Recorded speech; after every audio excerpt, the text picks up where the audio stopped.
Wala na namang maisip na content. Yes, ito. Ma-video-video lang. Harap sa camera. Ganyan lang. Wala eh. Wala ako naisip na content. Paharap-harap muna sa camera ulit.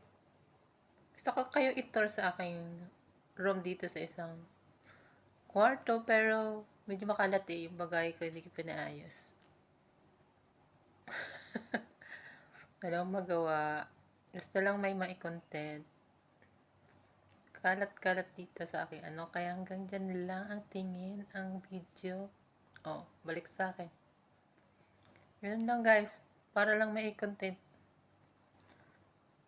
May content tayo. Okay? Huwag ka nang mag-isip ng kung ano